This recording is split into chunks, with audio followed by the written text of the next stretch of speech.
అంతర్యుద్ధంలో అప్పటి అసద్ ప్రభుత్వానికి అండగా నిలిచిన దేశాలకు ప్రస్తుత తాత్కాలిక ప్రభుత్వం షాక్ ఇస్తుంది. తమ దేశంలో కలిగిన నష్టానికి పరిహారం చెల్లించాలంటూ డిమాండ్ చేస్తుంది. అసద్ ప్రభుత్వానికి మద్దతుగా అంతర్యుద్ధంలో ఇరాన్ పాలు పంచుకుంది. ఆ సమయంలో తిరుగుబాటుదారులపై దాడులు చేసింది.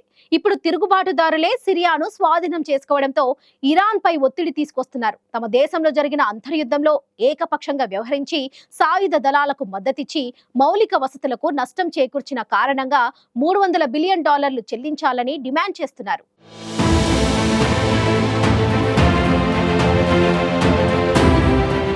దశాబ్దానికి పైగా సాగిన సిరియా అంతర్యుద్ధం ఆ దేశ అధ్యక్షుడు అసద్ పారిపోవడంతో ముగిసింది. గత కొంతకాలంగా సైలెంట్ గా ఉన్న తిరుగుబాటుదారులు యాక్టివ్ అయి సిరియాలోని కీలక నగరాలను స్వాధీనం చేసుకున్నారు. ఆ తర్వాత రాజధాని డమాస్కస్ చేరుకోవడంతో అసద్ తన కుటుంబంతో సహా రష్యా పారిపోయారు. దీంతో ఇప్పుడు సిరియా తిరుగుబాటుదారుల వశమైంది. అక్కడ తాత్కాలిక ప్రధానిగా బషీర్ బాధ్యతలు చేపట్టారు. వచ్చే ఏడాది మార్చి వరకు ఆయన పదవిలో ఉండనున్నారు. ఇన్నాళ్లు తమకు వ్యతిరేకంగా ఉన్న దేశాలపై అక్కడ అధికారంలోకి వచ్చిన అతివాద గ్రూపులు కొత్త డిమాండ్లు తీసుకొస్తున్నాయి. అసద్ పాలనలో తిరుగుబాటుదారులను అణిచివేసేందుకు ఇరాన్ సహాయం చేసింది. ఇరాన్, రష్యా తిరుగుబాటుదారులపై దాడులు చేశాయి. దీంతో ఇప్పుడు తమకు నష్టపరిహారంగా ఇరాన్ దేశంలో $300 బిలియన్ నష్టపరిహారం చెల్లించాలని డిమాండ్ చేశారు. ఈ డిమాండ్తో రెండు దేశాల మధ్య ఏం జరుగుతుందనే చర్చ మొదలైంది. దాదాపు 13 ఏళ్లుగా సిరియాలో అంతర్యుద్ధం కొనసాగింది. బషర్ అల్ అసద్ పాలనకు ఇరాన్ పూర్తి మద్దతుగా నిలిచింది. కానీ అంతర్జాతీయ యుద్ధ పరిస్థితుల్లో దేశంలోని అంతర్యుద్ధాన్ని కట్టడి చేయడంలో అసద్ విఫలమవడంతో దేశం తిరుగుబాటుదారుల చేతుల్లోకి వెళ్లిపోయింది. ఇక అధికారాన్ని చేపట్టిన కొత్త ప్రభుత్వం ఇరాన్ ముందు నష్టపరిహార డిమాండ్ను ఉంచింది.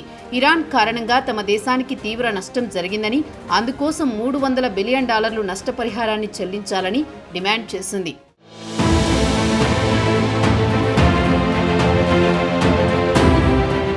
అంతర్యుద్ధం సమయంలో ఏకపక్షంగా వ్యవహరించడంతో పాటు ఇరాన్ మద్దతు ఉన్న సాయుధ దళాల కారణంగా తమ దేశంలో మౌలిక వసతులకు తీవ్రంగా నష్టం జరిగిందని, ఆ నష్టాన్ని భర్తీ చేసేందుకు ఈ పరిహారాన్ని ఇవ్వాలని సిరియా కొత్త ప్రభుత్వం డిమాండ్ చేస్తోంది.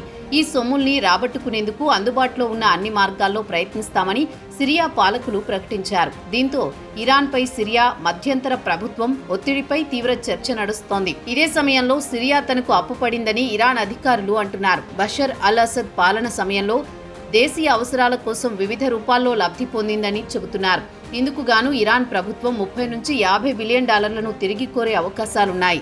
ఇలా ఒకరిపై ఒకరు ఆరోపణలు చేసుకోవడం, నష్టపరిహారం, అప్పుల పేరుతో డబ్బుల్ని డిమాండ్ చేయడం ఆసక్తిగా మారింది. అయితే సిరియాలో అంతర్యుద్ధాన్ని ముగించేందుకు ఇరాన్ తీవ్ర ప్రయత్నాలే చేసింది. అసద్ పాలనకు మొదటి నుంచి మద్దతుగా నిలిచిన ఇరాన్ పాలకులు అనేక రూపాల్లో సహాయ సహకారాల్ని అందించారు. తిరుగుబాటును అణిచివేసేందుకు ప్రత్యక్షంగా నిధుల్ని అందించడంతో పాటు చమురు రవాణా, సైనిక మద్దతు, మౌలిక సదుపాయాలపై పెట్టుబడులు పెట్టింది. 2012 మరియు 2021 మధ్య కాలంలో ఇరాన్ సుమారు $11 బిలియన్ విలువైన చమురును సిరియాకు అందించిందని ఇరాన్ విదేశాంగ మంత్రిత్వ శాఖ వెల్లడించింది.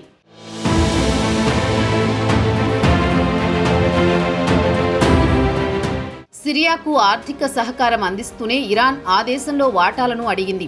సిరియాకు సహాయం చేస్తున్నట్టే చేసి పరిశ్రమల్లో వాటాలు, చమురు క్షేత్రాలు, గనులు, పవర్ స్టేషన్లు, ఓడరేవుల్లో వాటాలు సహా అనేక రకాలుగా లబ్ధి పొందేందుకు ప్రయత్నించింది. కానీ అంతర్జాతీయంగా ఇరాన్పై ఉన్న ఆర్థిక ఆంక్షల కారణంగా ఇరాన్ అనుకున్న మేర సిరియా నుంచి లబ్ధిని పొందలేకపోయింది.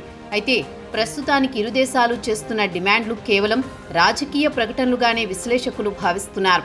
సిరియాలో రాజకీయ అస్థిరత నెలకొనడం, అక్కడ మధ్యంతర ప్రభుత్వానికి UN గుర్తింపు లేకపోవడంతో ఈ వాదనలకు చట్టబద్ధత ఉండదని విశ్లేషకులు చెబుతున్నారు. అంతర్జాతీయ న్యాయస్థానం లేదా ద్వైపాక్షిక చర్చల ద్వారా, మధ్యవర్తిత్వం వంటి మార్గాల ద్వారా పరిష్కారానికి కూడా అవకాశం లేదంటున్నారు. అయితే ఇరు దేశాలు చేస్తున్న ప్రకటనలు కేవలం రెచ్చగొట్టే చర్యలేనని చెబుతున్నారు. మరోవైపు సిరియాలో కొత్త ప్రభుత్వ ఏర్పాటుపై Syria, Iran supreme leader Ayatollah Ali Khamenei స్పందించారు. సిరియాలో అమెరికా, ఇజ్రాయెల్ ఈ గందరగోళ వాతావరణాన్ని సృష్టించాయని, అసద్ ప్రభుత్వాన్ని కూల్చేసి భవిష్యత్తులో ఏర్పడే కొత్త పాలనను సిరియాలోని యువత ఖచ్చితంగా వ్యతిరేకిస్తుందన్నారు. యువ సిరియన్లు కోల్పోవడానికి మరేమీ లేదని, ఈ అభద్రతా భావాన్ని కల్పించిన వారికి వ్యతిరేకంగా దృఢ సంకల్పంతో అసద్ నిలబడాల్సి ఉందని, భగవంతుడి ఆశీస్సులతో అతడు ఆ సమస్యలన్నింటినీ అధిగమిస్తాడని పేర్కొన్నారు.